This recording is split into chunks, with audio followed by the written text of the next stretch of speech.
সুপ্রিয় শিক্ষার্থী, নবম ও দশম শ্রেণীর ইএফই একাডেমি থেকে তোমাদের স্বাগতম। আজকের আলোচনা ভূগোল ও পরিবেশের প্রথম অধ্যায় নিয়ে, যেখানে আলোচনার বিষয়বস্তু হচ্ছে বহু নির্বাচনী প্রশ্ন ও সৃজনশীল প্রশ্নসমূহ নিয়ে, যেটা আমরা খুব সহজেই দেখব ছবির মাধ্যমে, যেটা তোমাদের যেন খুব সহজেই মনে থাকে। সো আমরা তাহলে এর পরের অপশনটাতে যাব। যদি আমরা যাই সূচিপত্রতে, আমরা দেখছি যে প্রথম অধ্যায় থেকে চতুর্থ 14টা অধ্যায় আছে তোমাদের এই বইতে, অর্থাৎ এসএসসি পরীক্ষার সিলেবাসে। সো আমরা আজকের আলোচনা করব যেটা ভূগোল ও পরিবেশ, অর্থাৎ প্রথম অধ্যায়ের 1 থেকে 7 নম্বর পৃষ্ঠা নিয়ে, যেখানে আমরা যদি দেখি যে আসলে ভূগোল এবং পরিবেশ এটা আসলে কি, সেটা আমরা একটু ভিডিওর মাধ্যমে দেখে আসি। যে এখানে যদি দেখি, যদি আমরা প্রশ্ন করি প্রথমে যে ভূগোল অর্থাৎ পৃথিবী গোল, কিন্তু বাস্তবে কি তাই? তোমাদের কাছে প্রশ্ন, প্রিয় শিক্ষার্থী, তোমরা কি মনে করো?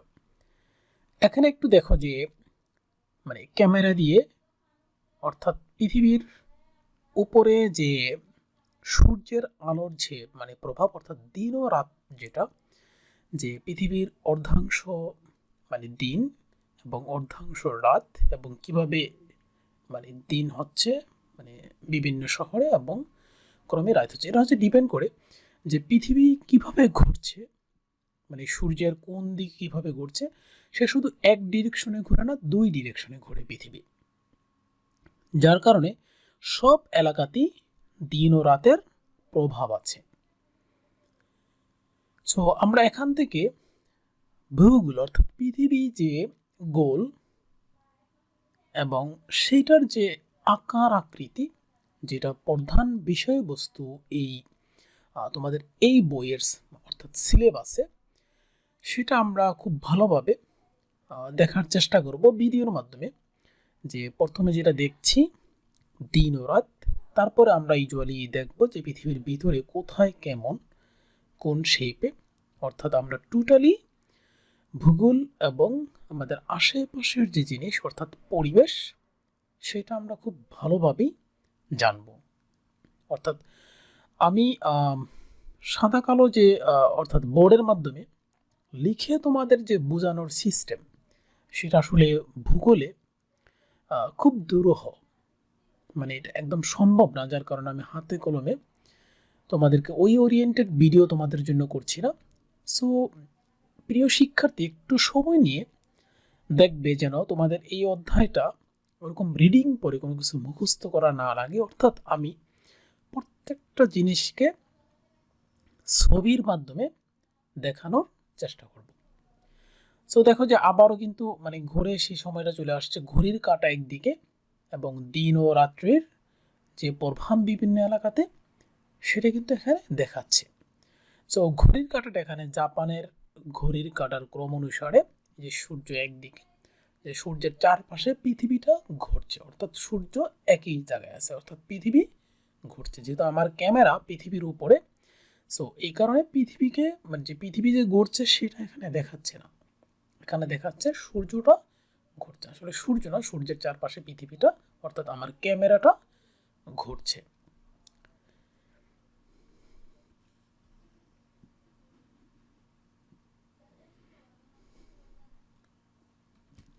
সো আমরা যদি এরপর যাই প্রথম অধ্যায় ভূগোল ও পরিবেশের, সেখানে আমরা কি কি জিনিস জানবো। ভূগোল ও পরিবেশের ধারণা, এটা আমরা একদম একটা ভিডিওর মাধ্যমে পুরোটা জানবো, যে পরিবেশ কি, ভূগোল কি, ভূগোলের পরিধি অর্থাৎ সেটা কতটুকু, তার আকার আকৃতি কিরকম, পরিধি অর্থাৎ আকার আকৃতিটা কিরকম। এইটার পাঠের মাধ্যমে আমরা আসলে কি জিনিস জানবো, এটার গুরুত্বটা কি। তারপরে ভূগোল ও পরিবেশের উপাদান সমূহের একটা আরেকটার সাথে সম্পর্ক কি, আন্তঃসম্পর্ক বিশ্লেষণ করতে আমরা নিজেরা পারবো।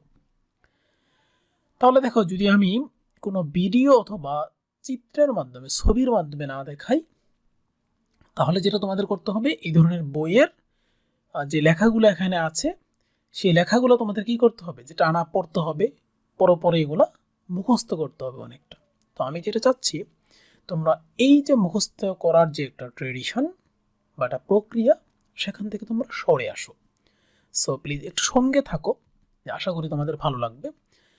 যদি আমি এখানে যাই এই ভিডিওটাতে, যে এখানে দেখো যে পৃথিবী আমি দেখাচ্ছি যে আসলে একটু বড় করে, যে একদিকে সূর্য, তার মানে সূর্য পৃথিবীর যেই পাশে অর্থাৎ ওই পাশে দিনের আলো, আর অপর পাশে ঠিক অন্ধকার, অর্থাৎ অর্ধেক আলো অর্ধেক অন্ধকার। আমরা যদি এখন একটু দ্রুত শিফট করব, যে বাংলাদেশের যদি আমরা ক্যাপিটাল অর্থাৎ রাজধানীতে যাই, তাহলে আমরা ভূগোল মানে কি আগেই বলেছি পৃথিবীর শেপ এবং সাইজ আমরা এগুলো দেখবো, অর্থাৎ পৃথিবীর ভিতরে কেমন। যদি আমরা ঢাকা শহরে যাই তাহলে এরকম।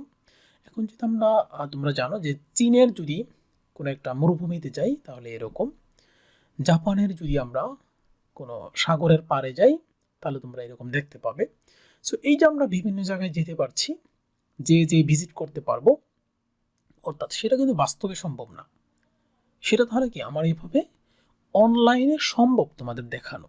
আমি এই কারণেই বলছি যে এটার গুরুত্বটা, অনলাইনে দেখানোর যে গুরুত্ব সেটা আমরা দেখাচ্ছি। যে এটা যদি দেখি যে আমেরিকার যেখানে বরফ আছে প্রচুর পরিমাণে যে রিজিয়নটাতে, সেটা যদি আমরা দেখছি তাহলে দেখবে এরকম।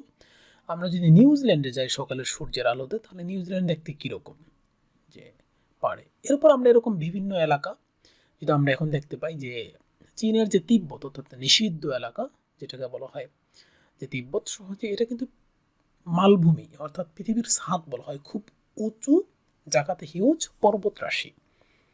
সো এখন দেখো পৃথিবীকে যদি আমরা ম্যাপের আকারে জাস্ট করি, রেক্টেঙ্গুলার নেই, তাহলে তোমরা দেখতে পাবে জাস্ট এটা হচ্ছে পৃথিবীর আমরা যে ম্যাপটা দেখতে পাই, কিন্তু আসল পৃথিবীটা দেখো যে আবার কিন্তু গোল সে।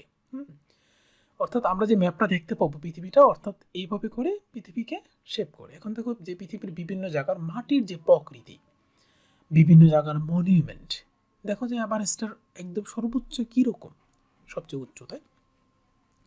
এই যে বিভিন্ন জায়গার যে দেখো এদিকে মানে অর্থাৎ সাগরের রিফ একটা আর কি। যদি আমরা এই ধরনের বিভিন্ন জায়গায় যাই, যেটা উপরে স্যাটেলাইট ভিউ থেকে অর্থাৎ উপরে পাখির চোখে যদি আমরা পৃথিবীকে দেখি, তাহলে এরকম দেখতে পাবো। যে হচ্ছে ইতালিতে দেখো যে খুব দ্রুত যদি দিন রাত শিফট করাই, তাহলে আমার এরকম আসছে পৃথিবী।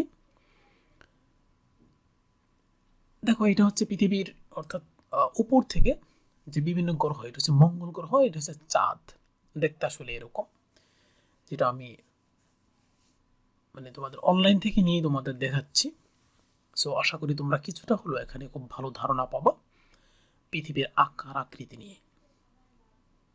অর্থাৎ দেখো যে পৃথিবীর বিভিন্ন জায়গাতে আমি যদি মাটির প্রকৃতি বা সাইজ অর্থাৎ শেপ, বিভিন্ন আকার আকৃতি যদি দেখি, তাহলে ঠিক এরকম দেখতে পাবা। এখানে দেখতে পাবা যে পৃথিবীর বিভিন্ন জায়গার তো অর্থাৎ সাগরের তলদেশে কেমন, এই যে সাগরের তলদেশে কতটুকু পানির ডেপথ আছে। যেগুলো নীল কালার এগুলো হচ্ছে পানি, আর যেগুলো সবুজ বা আদার্স কালার এটা হচ্ছে মাটি। সো নীল এগুলো হচ্ছে পানি, অর্থাৎ নিচে পানির নিচে যে মাটি সেগুলো এই যে সাগরের নিচের এটা দেখাচ্ছে যে পৃথিবীতে বিভিন্ন রকম, অর্থাৎ পানির ডেপথ এক এক জায়গায় এক এক রকম মানে গভীরতা।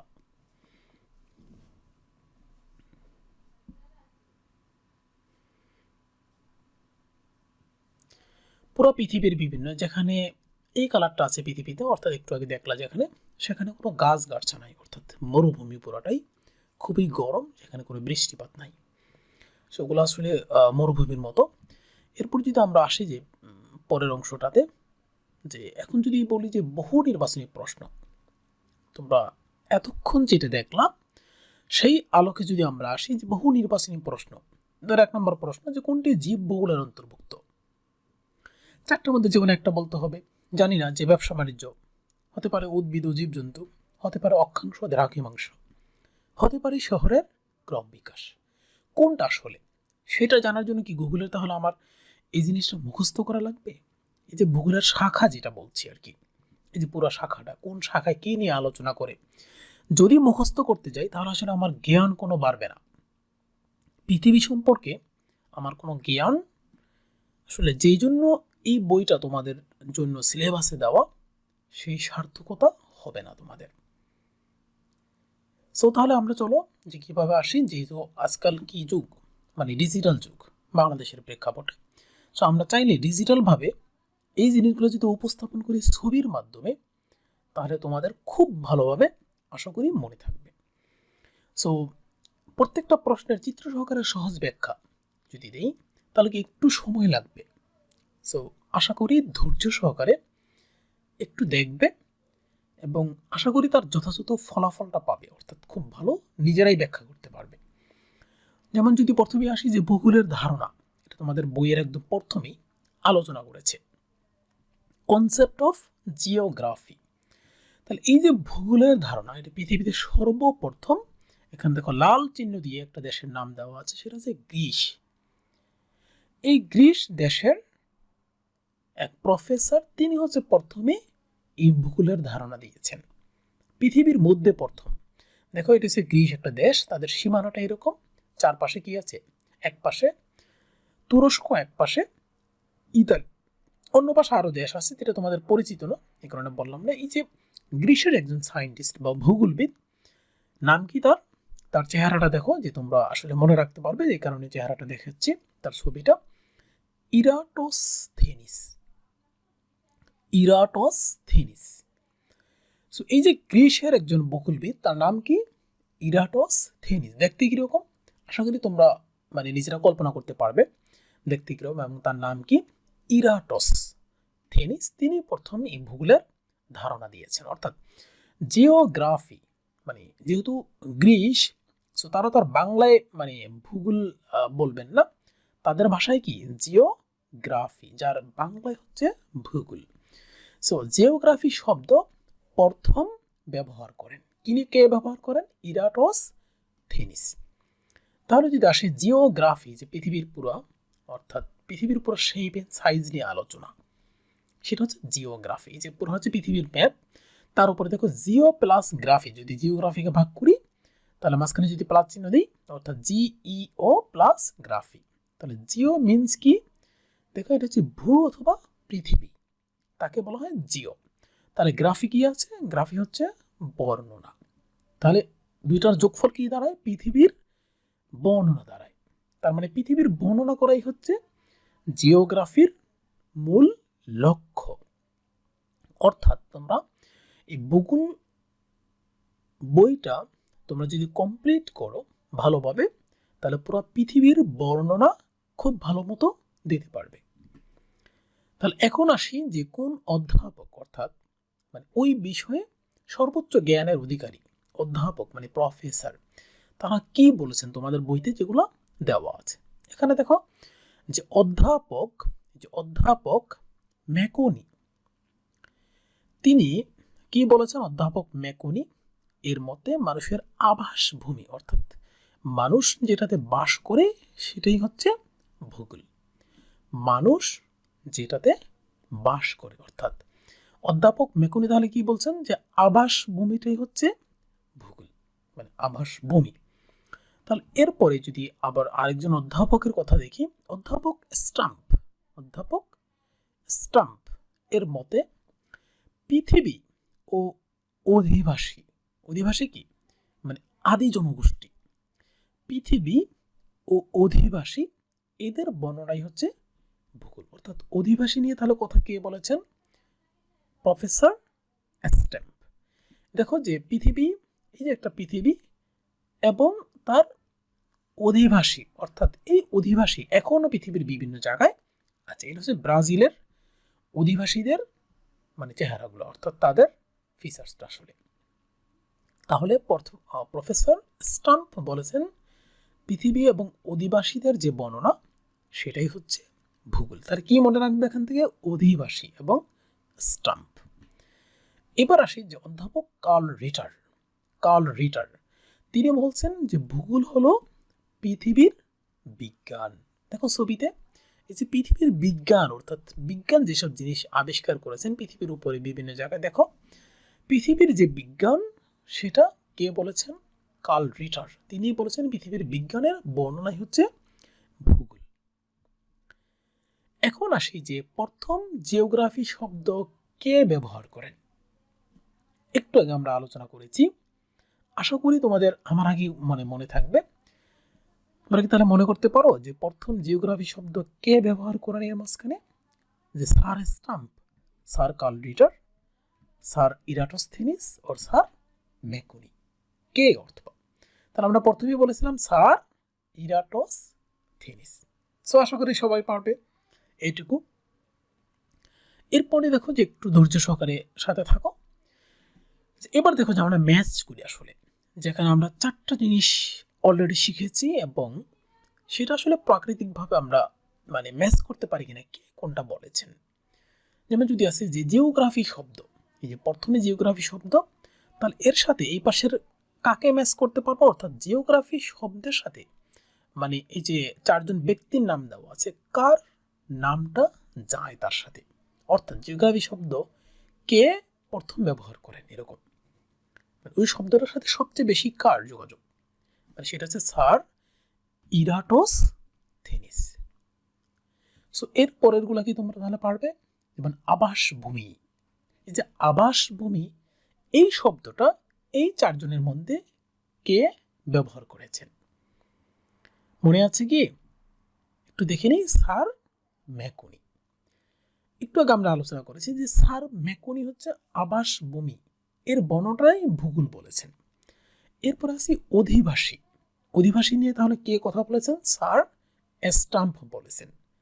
আর পৃথিবীর বিজ্ঞান নিয়ে তাহলে কে বলেছেন? স্যার কার্ল রিটার বলেছেন, কার্ল রিটার। তো আশা করি তোমাদের এভাবে পড়লে মনে থাকবে।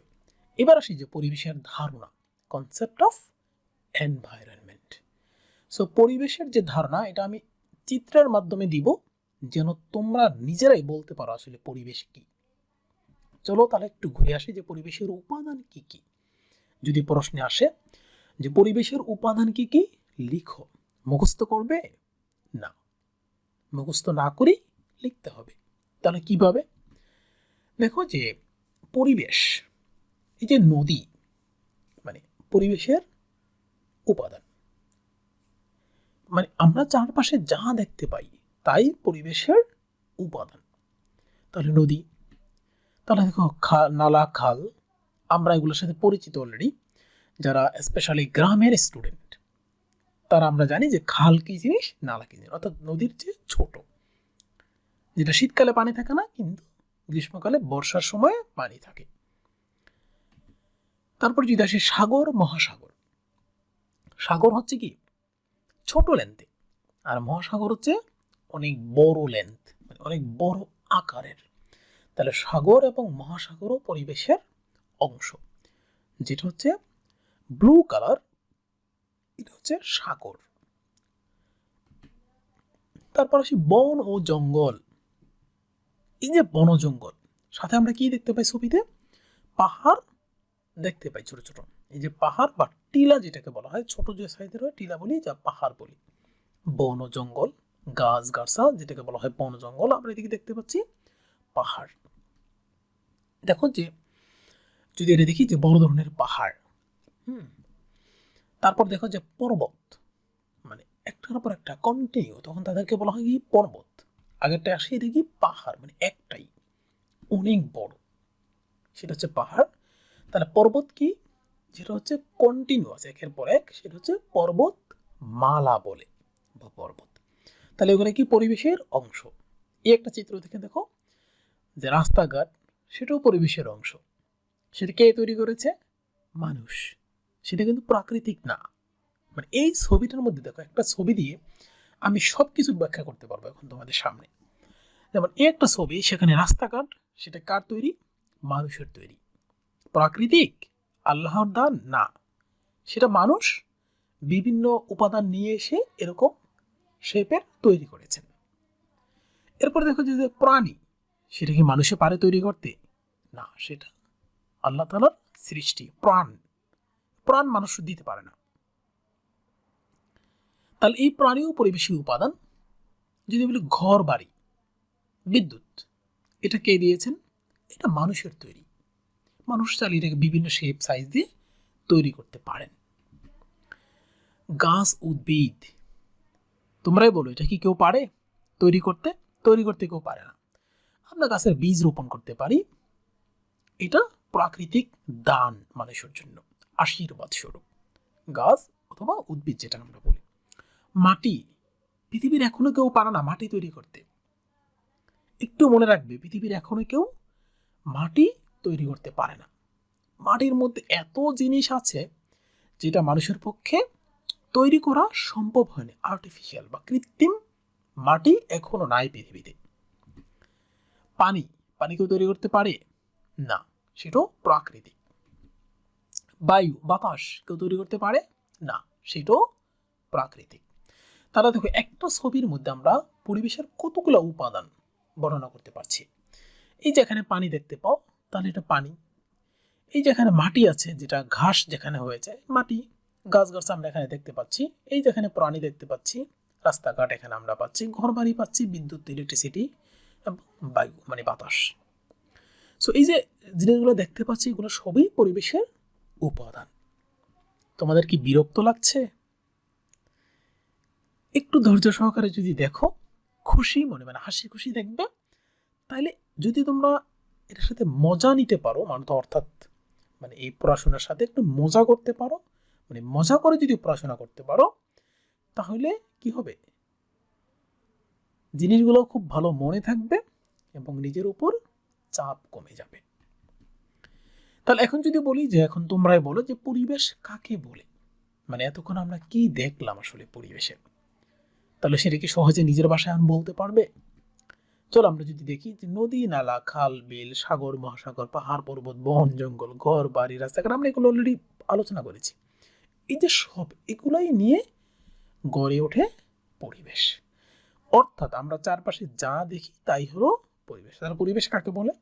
আমরা চারপাশে যা দেখি, অর্থাৎ এখানে আমরা যেগুলো আলোচনা করেছি সবই কি পরিবেশের উপাদান। তাহলে এগুলো কি পরিবেশের উপাদান।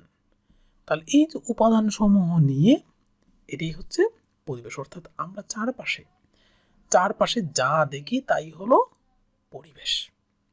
তাহলে সংজ্ঞাটা কি সহজে মনে থাকবে না? যে আমরা এতক্ষণ যা দেখলাম, এই যে যা কিছু দেখালাম ছবিতে, সব কিছুই হলো পরিবেশ।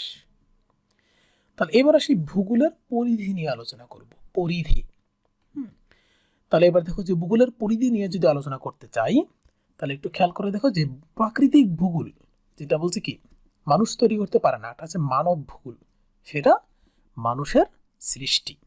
আমরা ধাপে ধাপে এই জিনিসগুলো মানে আলাদা করে ফেলবো। এখন যদি আমরা যাই যে ভূগোলের পরিধির যে কোনো একটা শাখা নিয়ে আলোচনা করার জন্য, যে প্রথমে যদি যাই জীব ভূগোল। চলো তাহলে জীব ভূগোল নিয়ে আলোচনা করি। যে জীব অর্থাৎ যার জীবন আছে, সেই সব জিনিস নিয়ে আলোচনা ভূগোলের যে অংশে করে সেটাই হচ্ছে জীব ভূগোল। তাহলে দেখো যে এই ছবিতে কি মানে ছবিতে যা দেখতে পাও সব কিছুর জীবন আছে মাটি ছাড়া। যেমন এখানে গাছ প্রথমে দেখতে পাচ্ছি, এটার জীবন আছে কারণ এটা বেড়ে ওঠে। প্রাণী, তার জীবন আছে। তাহলে গাছ এবং প্রাণী এগুলার জীবন আছে, অর্থাৎ এগুলা নিয়ে জীব ভূগোল আলোচনা করে। বাংলাদেশের রয়্যাল বেঙ্গল টাইগার, চীনের পান্ডা। দেখো চীনের পান্ডা, এই যে কেন দেখালাম চীনের পান্ডা, যে প্রত্যেকটা রিজিয়নে তার প্রাণী উদ্ভিদ আলাদা আলাদা, অর্থাৎ বৈশিষ্ট্য আলাদা, সবকিছুই আলাদা। দেখো যে এই যেরকম যে সিংহ, তারপরে আছে হরিণ, জেব্রা, জিরাফ, তারপরে বন্য বিভিন্ন ওই যে গরু বা মহিষের মতো আছে, এটার আলাদা নাম আছে যেটা আমরা এখনো পরিচিত না ওরকম ভাবে, তাই বলছি না। তাহলে এই যে হরিণ কিন্তু বাংলাদেশে আছে, তোমরা বলবে যে হরিণ তো আছে, কিন্তু এই হরিণ আর বাংলাদেশের হরিণ একই বৈশিষ্ট্যের না, বৈশিষ্ট্য আলাদা। যেমন আমরা মানুষ, সারা পৃথিবীতে মানুষ আছে, কিন্তু আমি মানুষ বাংলাদেশের আর আমেরিকার মানুষকে একই রকম না, ভিন্ন। চলো আমরা দেখি তাহলে এটি হচ্ছে আফ্রিকার জিরাফ, সিংহ, হরিণ। এখন আসি ব্রাজিলের বানর। দেখো যে বাংলাদেশেও বানর আছে, ব্রাজিলও আছে, দুটার আকৃতি, সাইজ, ধরন আলাদা, বৈশিষ্ট্য আলাদা। বাংলাদেশের সুন্দরবন, তারা দেখো বাংলাদেশের উদ্ভিদ যেগুলো গাছগাছাগুলো সুন্দরবনে যেগুলো যেরকম আছে, কিন্তু যদি যাই রাশিয়াতে, রাশিয়ার দেখো তন্দ্রা অঞ্চল, অর্থাৎ খুবই ঠান্ডা এলাকা, সেখানে উদ্ভিদ আলাদা, রাশিয়ার উদ্ভিদ। এখন দেখো যদি যাই যে তাহলে জীবভূগোল কি নিয়ে আলোচনা করে, বলতে পারবে? একটু ছোট করে বলো, চেষ্টা করো যে এতক্ষণ আমরা কি নিয়ে আলোচনা করলাম সেটাকে এক কথায় বলার চেষ্টা করো। যদি বলি জীবভূগোল কি নিয়ে আলোচনা করে, কি নিয়ে? প্রাণীকুল, এই যে আমরা দেখতে পাচ্ছি ছবিতে, প্রাণীকুল এবং উদ্ভিদ নিয়ে। তার উত্তরে কি হবে? প্রাণী জগৎ ও উদ্ভিদ জগৎ নিয়ে, অর্থাৎ প্রাণীকুল এবং উদ্ভিদ সমূহ নিয়ে। এখন যদি আসি এর পরবর্তী অংশটা, জলবায়ু বিদ্যা। তাহলে দেখুন যে জলবায়ু বিদ্যা, এই যে ছবিতে এটা হচ্ছে গ্রীষ্মের সময় জলবায়ু, অর্থাৎ পৃথিবীর বিভিন্ন জায়গায় জলবায়ু বিভিন্ন রকম। চলো যদি বাংলাদেশের এদিকে যাই, সূর্যের প্রখর রোদ, মানে বঙ্গোপসাগরের পাড়ে, তাহলে হচ্ছে এরকম যে সূর্যের প্রখর রোদ, বাংলাদেশের একটা সিনারি। যদি যাও যে কোন দিকে, আরব এরিয়াগুলোতে, সৌদি আরব, ইরান, মিশর, যদি এদিকে যাও, বৃষ্টিপাত নাই, খুবই কম, মাটি কি ভেঙে চৌচির হয়েছে, মানে শুকিয়ে চৌচির হয়ে গেছে, ফসল আদি সহজে উৎপন্ন বা উৎপাদন হচ্ছে না। দেখো যে বাংলাদেশের এলাকা, এই এলাকার পার্থক্য অন্যরকম। যদি যাও যে কিছু কিছু বাংলাদেশের কি কোনো কোনো সময় কি প্রচুর ঘূর্ণিঝড়, সাইক্লোন, প্রচুর বৃষ্টিপাত সেগুলো হয়, তাহলে দেখো যে ধরনটা কিন্তু আলাদা। দেখো কোথাও ভারী বৃষ্টিপাত, কোনো বাতাস নেই কিন্তু তুমুল বৃষ্টিপাত হচ্ছে। কোথায় দেখো প্রচুর বরফ পড়ছে, এটা জাপানের সিনারি, প্রচুর বরফ পড়ছে, অনেক ঠান্ডা, একদিকে দেখালাম অনেক গরম, আরেকদিকে অনেক ঠান্ডা। দেখো কোথায় বন্যা, মানে ভারী বৃষ্টিপাত সাথে, অর্থাৎ রাস্তাঘাটে পানি উঠে গেছে, পানি তলিয়ে গেছে, বন্যা হচ্ছে। তাহলে এবার বলো যে জলবায়ু, এই যে দেখালাম যে জলবায়ু বিদ্যা কি নিয়ে আলোচনা করে, চেষ্টা করো যে বন্যা দেখালাম, কি কি দেখালাম আরো, যে বিভিন্ন এলাকার পরিবেশ বিভিন্ন রকম, কোথায় ঠান্ডা কোথায় গরম, বা কখনো একই দেশে কখনো ঠান্ডা কখনো গরম, কোথায় ভারী বৃষ্টি, কোথায় বা স্নো হচ্ছে অর্থাৎ বরফ পড়ছে, কোথায় বা বৃষ্টি পড়ছে, কোথায় বা সাইক্লোন হচ্ছে, কোথায় বা শুষ্ক, না বৃষ্টি না কিছু, মাটি ফেটে যাচ্ছে। তাহলে বলতে পারি যে জলবায়ু বিদ্যা কি নিয়ে আলোচনা করে? উত্তরে যদি সহজে বলি তাহলে কি হবে? আবহাওয়া, অর্থাৎ আবহাওয়ার ধরন ও পৃথিবীতে তার প্রভাব নিয়ে আলোচনা করে। আবহাওয়ার ধরন কেন বলা হয়েছে? যে কোথাও বৃষ্টি, কোথাও বা সাইক্লোন, কোথাও বা বরফ পড়ছে, কোথাও বা বৃষ্টি হচ্ছে না, আবার কোথাও অতি বৃষ্টি হচ্ছে, কোথাও বা প্রচন্ড বাতাস হচ্ছে, আর কি সাইক্লোন হচ্ছে। এই যে আবহাওয়ার যে বিভিন্ন ধরন সারা পৃথিবীতে এবং তার প্রভাব, প্রভাবটা কি হবে? এই যে বন্যা হচ্ছে, এটা তার প্রভাব।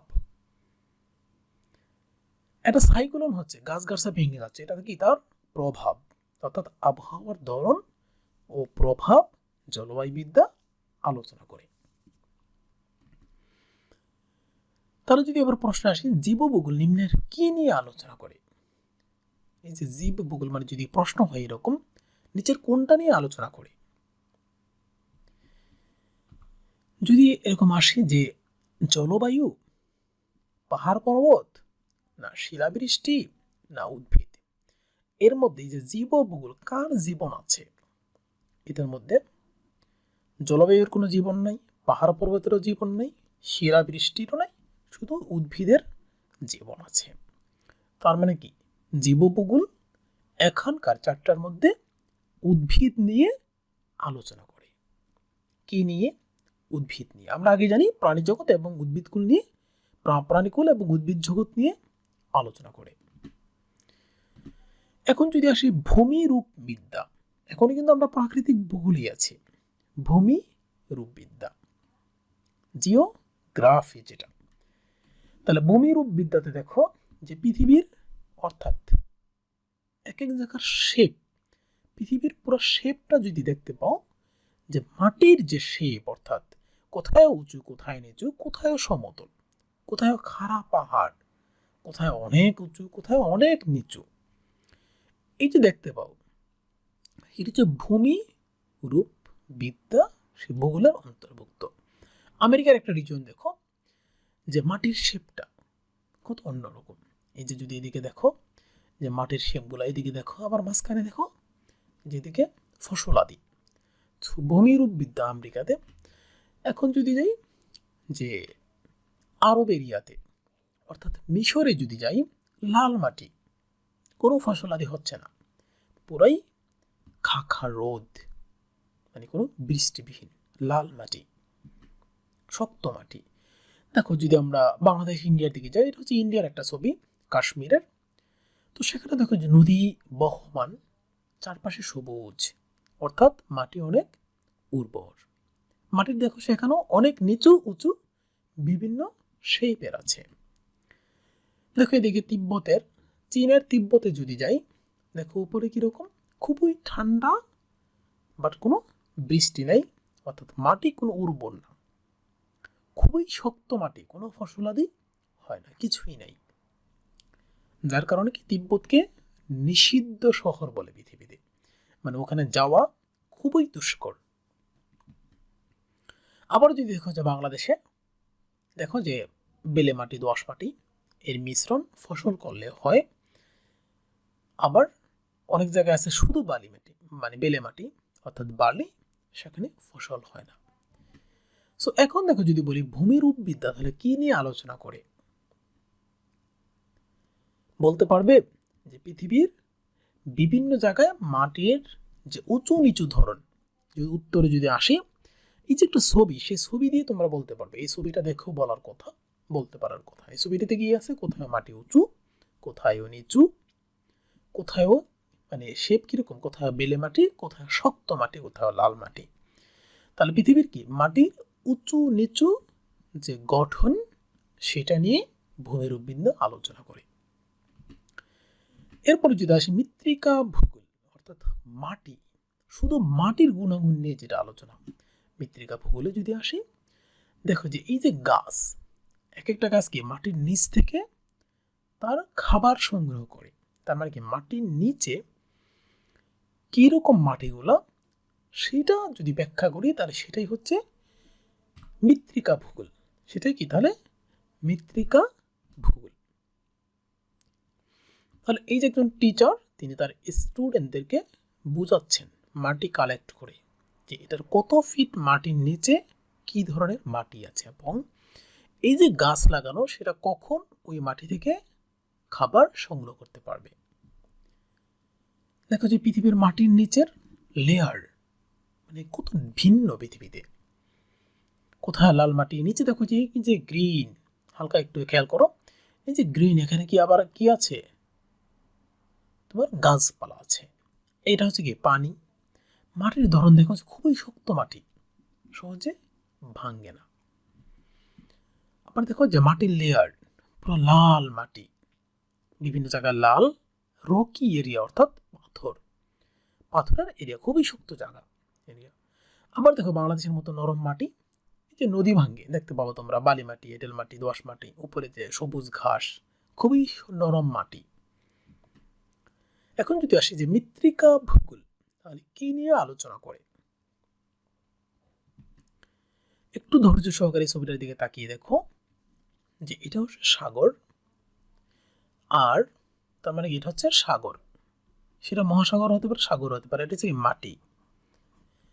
তাহলে দেখে যে এই যে মাটির এই যে উপরে যে এই যে লেয়ার, এই লেয়ার অংশটা দেখো যে এদিকে এই লেয়ারটুকু নিয়ে, অর্থাৎ মাটির উপরে একটা সার্টিন উপরে যে শক্ত লেয়ার, সেই যে লেয়ার অর্থাৎ এই যে অংশটা, এরপর একটু নরম, মাটির নরম এবং খুব গরম লেয়ার, তারপর আছে একদম লিকুইড, অর্থাৎ মানে খুব ঘন লিকুইড।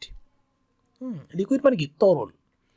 সো সেই মাটি হচ্ছে এই নিচের, এগুলো হচ্ছে মানে তরল মাটি।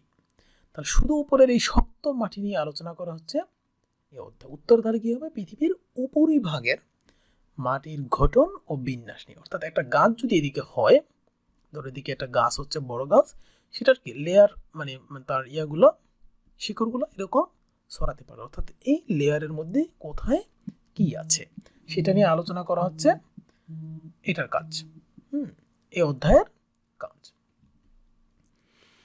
এখন দেখো যদি আমরা ম্যাচ করি, অর্থাৎ এই পাশ থেকে ওই পাশে, তাহলে একটু খেয়াল করে দেখো যে কি হবে।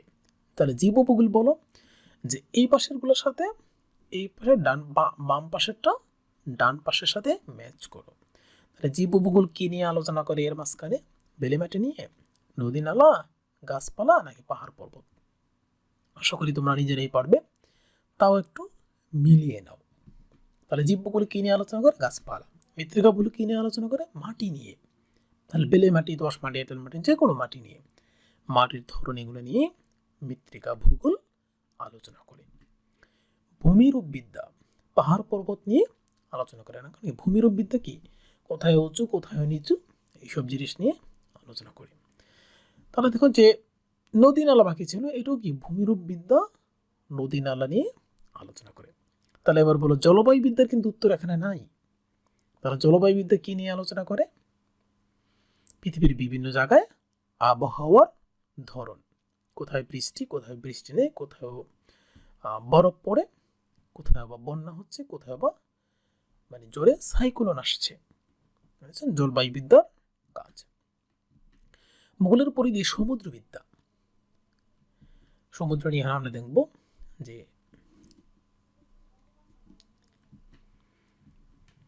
সমুদ্রবিদ্যা একটু জিনিস খেয়াল করো, যেখানে নীল কালার যেটা আছে এটা হচ্ছে পানি, আর বাকি সাদা যেগুলো এগুলো হচ্ছে মাটি। তার মানে একটু খেয়াল করো যেখানে আমি যেটা লিখেছি যে পৃথিবীর মোট অর্থাৎ সমান সমান মাটি হচ্ছে 1 ভাগ আর পানি কি 1 ভাগ 1 ভাগ 1 ভাগ, অর্থাৎ পানি হচ্ছে কি 3 ভাগ, পানি হচ্ছে 3 ভাগ, মাটি হচ্ছে 1 ভাগ। তাহলে এই যে মাটি 1 ভাগ, পানি 3 ভাগ, অর্থাৎ মাটি হচ্ছে 4 ভাগের মোট 4 ভাগ যদি হয়, তাহলে 4 ভাগের 1 ভাগ হচ্ছে মাটি, 3 ভাগ হচ্ছে পৃথিবীতে পানি। তাহলে পানির পরিমাণ কি অনেক বেশি, সেই পানি কোথায়? সব সাগরে। তাহলে দেখো যে এই যে সাগর দিয়ে পণ্য পরিবহন করা, বড় বড় জাহাজে করে, সেটা কি পরিবহন হয়ে যাচ্ছে খুব সহজে, আমরা এক জায়গা থেকে আরেক জায়গায় নিতে পারছি। সাগরে দেখো কোথায় উঁচু কোথায় নিচু, মানে কোথায় অনেক গভীরতা সাগরে, আবার কোথায় বা মানে কোথায় নতুন দ্বীপ আছে উঁচু। সাগরের পানি প্রচুর লবণাক্ত, এক এক জায়গার পানি এক এক রকমের লবণাক্ততা, মানে অর্থাৎ মানে লবণ তো তোমরা সবাই বোঝো, খুবই মানে লোনা পানি, মানে লবণযুক্ত পানি। দেখো সামুদ্রিক সম্পদ, সমুদ্রে প্রচুর পরিমাণে মাছ আছে, ঝাঁকে ঝাঁকে মাছ। তাহলে দেখো সমুদ্রবিদ্যা আসলে কি নিয়ে আলোচনা করে? তাহলে যদি আসে যে ছবিতে দেখো যে কি আসলে উত্তর কি হবে, তাহলে সমুদ্রবিদ্যা পানির পরিমাণ, পৃথিবীতে কি পরিমাণ পানি আছে, পানির লবণাক্ততা অর্থাৎ কোথায় কি পরিমাণ লবণ আছে, কারণ লবণ বেশি হলে মাছ থাকতে পারে না। সমুদ্রের পৃষ্ঠের উঁচু নিচু, কোথায় অনেক গভীর, কোথায় বা খুব গভীরতা কম। সামুদ্রিক সম্পদ, সামুদ্রিক সম্পদ কি শুধু মাছ না, সাগরের নিচে প্রচুর গ্যাস আছে, তেল আছে, আর কি কি আছে, শৈবাল আছে খাবার উপযোগী, এটা খুবই উপকারী মানুষের শরীরে। সো সামুদ্রিক সম্পদ বলতে সবকিছুই বোঝায়। তার এবার আসে প্রাণী অর্থনৈতিক ভূগোল। প্রাণী ভূগোলটা আসলে ইম্পর্টেন্ট না, এই কারণে আলোচনা করছি না ওরকম ভাবে, যে আমরা জানি আসলে প্রাণী নিয়ে আলোচনা করে প্রাণী ভূগোলের কাজ। অর্থনৈতিক ভূগোল, তাহলে একটু খেয়াল করে যে অর্থনৈতিক ভূগোল আসলে কি নিয়ে আলোচনা করে সেটা আমরা জানার চেষ্টা করব ছবির মাধ্যমে। তারপরে দেখো যে কৃষি কাজ, অর্থাৎ কি কেউ মানে ফসল উৎপাদন করছে, কেউ বিক্রি করতেছে, তার মানে কি কেউ সার উৎপাদন করতেছে, এই যে একটা চেইন, মানে কৃষিকাজ এটা অর্থনীতির অংশ। পশুপালন, পশুপালন করে কি মানুষ মাংস উৎপাদন করে, দুধ উৎপাদন করে, পশুপালন। বনজ সম্পদ, গাছ দিয়ে কি হয়, সব ফার্নিচার বাড়ি ঘর সব কিছুই করা যায়, বনজ সম্পদ। খনিজ সম্পদ যেমন পানি, মানে পানিও খনিজ, কিন্তু বেসিক্যালি হচ্ছে কি গ্যাস, তেল, মানে স্বর্ণ, এগুলো হচ্ছে খনিজ সম্পদ। লোহা, তামা সবই খনিজ, মানে মাটির নিচে থেকে উৎপাদন করে। তো তাহলে ব্যবসা বাণিজ্য সেটাও কি, মানে এই অর্থনৈতিক ভূগোলের একটা অংশ। কেউ উৎপাদন করছে, কেউ বিক্রি করছে, কেউ বা খাবারের জন্য নিচ্ছে। তাহলে আমরা যদি বলি যে অর্থনৈতিক ভূগোল কি নিয়ে আলোচনা করে, তাহলে একটা দেখো যে অর্থনৈতিক ভূগোল মানে টাকা পয়সা, লেনদেন, এগুলো নিয়ে আলোচনা করবে। তার কি সম্পদের উৎপাদন ও হাত বদল নিয়ে, যে আমি যদি একটা সম্পদ কাউকে দিচ্ছি, সেই বিনিময়ে আমাকে টাকা দিচ্ছে, এই যে হাত বদল, এবং কেউ উৎপাদন করছে, কেউ বা ভোগ করতেছে। সম্পদের উৎপাদন ও হাত বদল নিয়ে কোনটা অর্থনৈতিক ভূগোল আলোচনা করে। যদি আসি জনসংখ্যা ভূগোল, তাহলে একটু দেখো যে জনসংখ্যা ভূগোল কি নিয়ে আলোচনা করবে। এই যে জনসংখ্যা, আসলে পৃথিবীতে বিভিন্ন ক্যাটাগরির জনসংখ্যা আছে, ছোট বেবি, মাঝারি বয়সী, মানে যৌবনপ্রাপ্ত এবং বয়স্কা। তো দেখো যে পৃথিবীর জনসংখ্যা, পৃথিবীর মোট জনসংখ্যার এশিয়াতে সবচেয়ে বেশি, যেমন ইন্ডিয়াতে 1.35 বিলিয়ন, চায়নাতে 1.42 বিলিয়ন, সবচেয়ে বেশি দুই দেশে।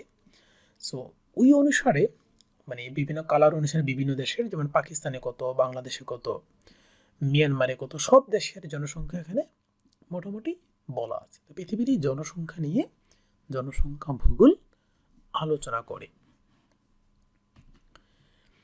তাহলে যদি বলি জনসংখ্যা ভূগোল কি নিয়ে আলোচনা করে, তাহলে আসে যে পৃথিবীর যে উত্তরে যদি বলি পৃথিবীর জনসংখ্যা বৃদ্ধি ও তার প্রভাব। কোথায় জনসংখ্যা অনেক বেশি, তার মানে কি সেখানে খাদ্য বেশি উৎপাদন করা লাগবে। তারা আবার কি করতে পারে, যেমন চায়নাতে জনসংখ্যা অনেক বেশি, তারা অনেক জিনিস নিজের দেশে উৎপাদন করে বহির্বিশ্বে বিক্রি করতে পারে। সো জনসংখ্যার বৃদ্ধি ও তার প্রভাব নিয়ে এই অধ্যায় আলোচনা করে। এখন যদি আসি যে রাজনৈতিক ভূগোল, তাহলে একটু খেয়াল করো যে রাজনৈতিক ভূগোল আসলে কি নিয়ে আলোচনা করে। তাহলে পৃথিবীর রাজনীতি নিয়ে আলোচনা করবে। তাহলে এটা দেখো যে রাজনৈতিক জোট। এই যে দেখো যে সার্ক, আমরা অনেকে পরিচিত সার্কের সাথে। তো এই যে সার্ক হচ্ছে কি, এই যে কালার, এই কালারের কয়েকটা দেশ হচ্ছে সার্কের সদস্য। এটা কিন্তু রাজনৈতিক একটা সংগঠন, অর্থাৎ এক দেশের সাথে আরেক দেশের বৈদেশিক বাণিজ্য, আয় ব্যয় সবকিছু আলোচনা করে সার্কে।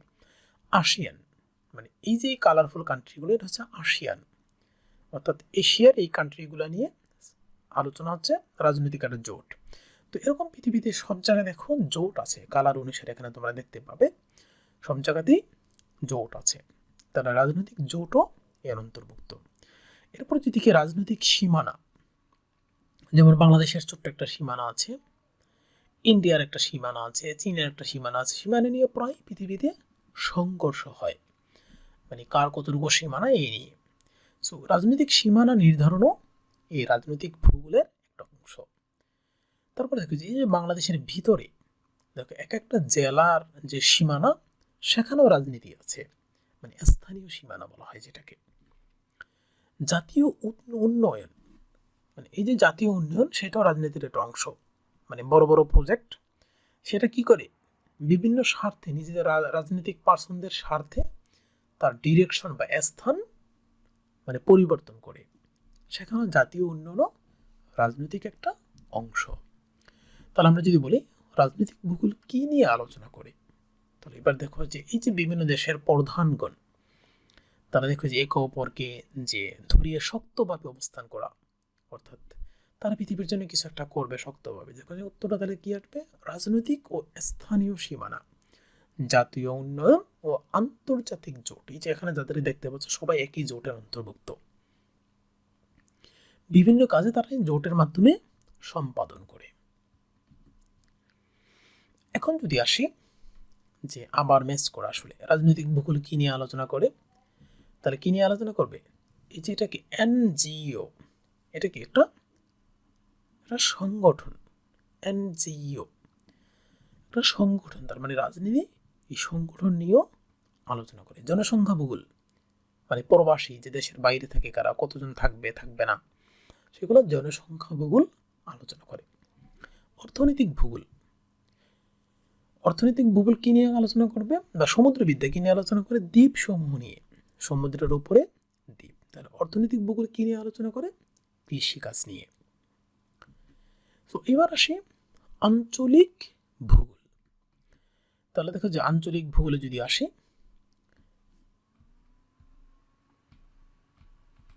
একটু দেখো যে অঞ্চলটাতে পেছনে চলে গেছে,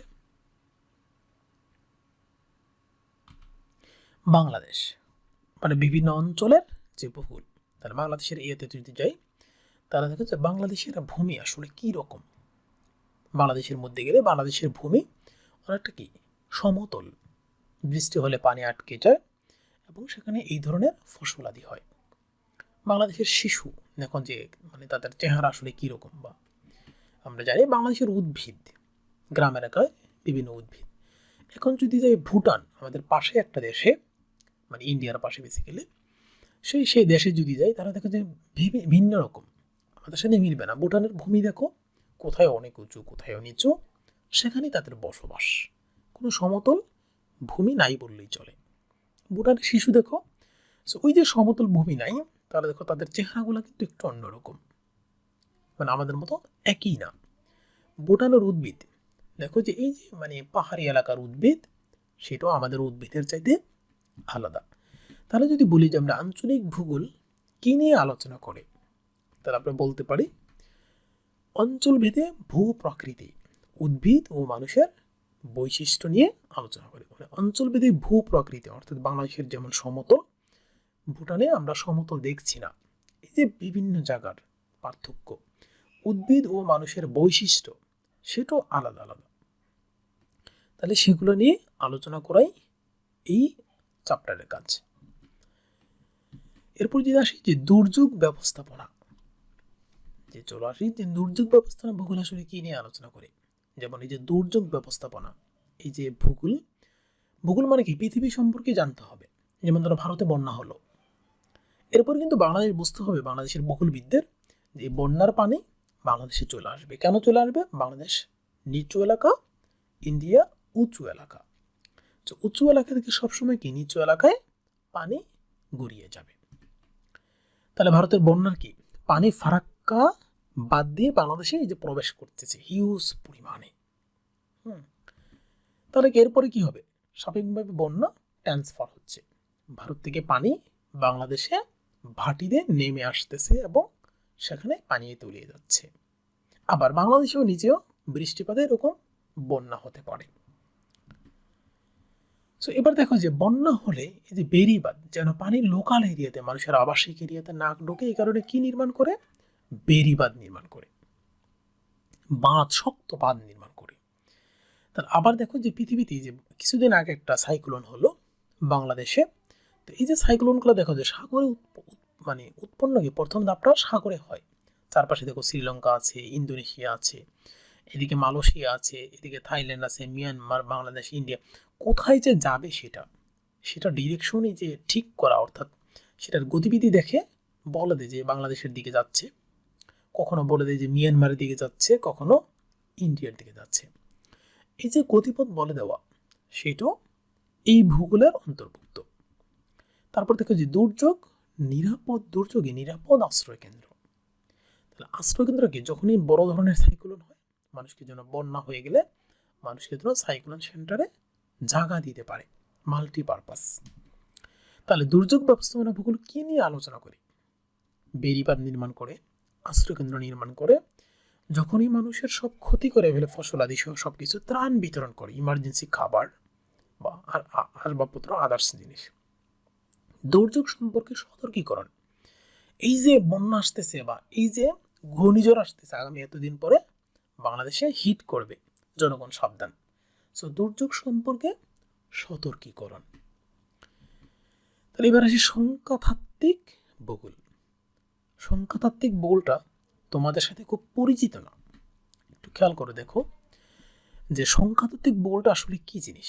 ধরি যে বৃষ্টিপাত, আমরা অনেক সময় বিভিন্ন অ্যাপ্লিকেশন আছে মোবাইল ফোনে, সেটার মাধ্যমে বলতে পারি যে কোথায় কখন বৃষ্টিপাত হওয়ার সম্ভাবনা আছে। তাহলে এগুলো কে আসলে এই সিগন্যালগুলো আমাদেরকে দেয়? বিভিন্ন ধরনের স্যাটেলাইট। এই যে স্যাটেলাইট আকাশে প্রতিস্থাপন করা, তোমরা জানো যে বাংলাদেশ অলরেডি স্যাটেলাইট উৎক্ষেপণ করেছে, বঙ্গবন্ধু স্যাটেলাইট। তাহলে স্যাটেলাইটের কাজগুলো কি? এই যে কোথায় আকাশে কি হচ্ছে বা কোথায় কি মুভ করতেছে সেগুলো উপর থেকে অবজার্ভ করে সিগন্যাল দেওয়া, সেটা হচ্ছে স্যাটেলাইটের কাজ।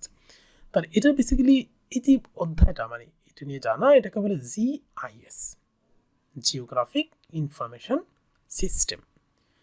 সেইটার মাধ্যমে আমরা জানতে পারি কোথায় কখন কি হতে চলছে, পৃথিবীতে কিভাবে পরিবর্তন হচ্ছে। তারপর দেখো যে বৃষ্টিপাত কোথায় কখন, যে একটা ঘূর্ণিঝড় যদি হয় তাহলে দেখবা যে সংবাদ একটু পর পরে বলে যে এখন ঘূর্ণিঝড়টা কোথায় আছে, কিভাবে আছে, এটা বলে কিভাবে?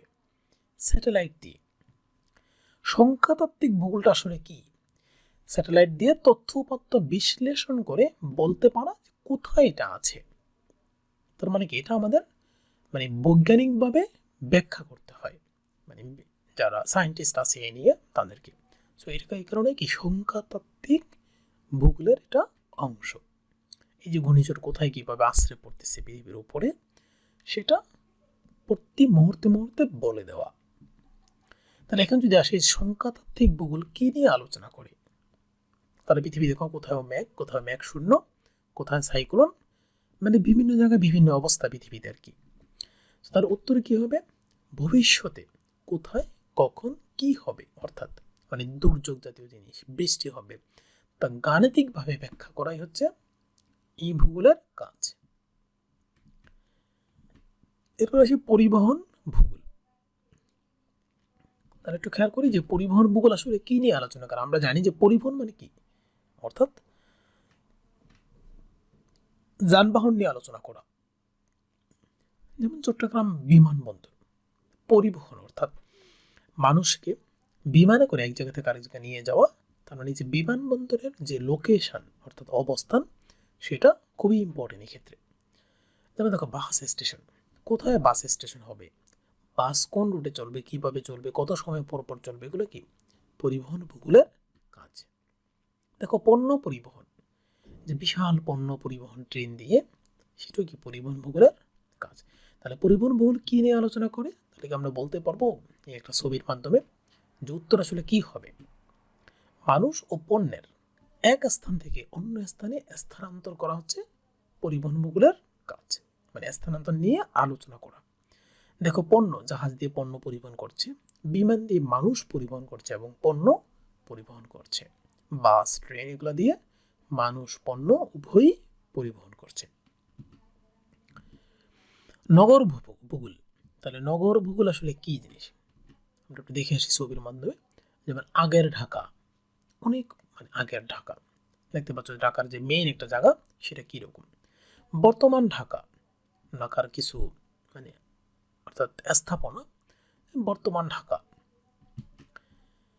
ধরো ভবিষ্যৎ ঢাকা, ভবিষ্যতে কিভাবে অর্থাৎ রোডের রাস্তাঘাটের লোকেশন হবে, কোথায় কিরকম হবে, সেটার যে চিন্তা ভাবনা করা, যে আমরা যদি ধরি যেটা ভবিষ্যৎ ঢাকা, ভবিষ্যতে এরকম ঢাকা আরো বড় হয়ে যাবে। তারা যদি বলি নগর ভূগোল আসলে কি নিয়ে আলোচনা করে, এরকম জিনিসের নগরায়ন, যেটা শহরের উৎপত্তি, শ্রেণী বিভাগ, পরিবেশ, এগুলো নিয়ে আলোচনা করে নগর ভূগোল। তাহলে যদি আসি যে ম্যাচ করি যে আসলে কোনটার সাথে কোনটা, বাম পক্ষের সাথে ডান পক্ষ। সংখ্যাতাত্ত্বিক ভূগোল, তাহলে সংখ্যাতাত্ত্বিক ভূগোল কি নিয়ে আলোচনা করে? জিআইএস নিয়ে আলোচনা করে। পরিবহন ভূগোল কি নিয়ে আলোচনা করে? জাহাজ, বাস এগুলা নিয়ে, ট্রেন এগুলা নিয়ে আলোচনা করে। নগর বা দুর্যোগ ব্যবস্থাপনা ভূগোল, আশ্রয়কেন্দ্র নির্মাণ করা তাদের কাজ। নগর ভূগোল, কোনটা রাজধানী হবে কোনটা হবে না, সেগুলা নিয়ে তাদের কাজ। সো আশা করি তোমরা খুব ভালোভাবে এই জিনিসটা যদি একবার তোমরা তো সময় নিয়ে, অর্থাৎ সময় নিয়ে খুব মনোযোগ দিয়ে একবার দেখো, তাহলে এই অধ্যায়টা দ্বিতীয়বার পড়ার দরকার হবে না। সো আশা করি আমার এই ভিডিওটা তোমরা যারা নবম ও দশম শ্রেণীর শিক্ষার্থী, তোমাদের উপকারে আসবে। আর যদি উপকারে আসে তাইলে অবশ্যই আমাকে একটু জানাবে, তাহলে আমি পরবর্তী ভিডিওগুলো করার জন্য উৎসাহিত হব। অনেক সময় ধরে সঙ্গে থাকার জন্য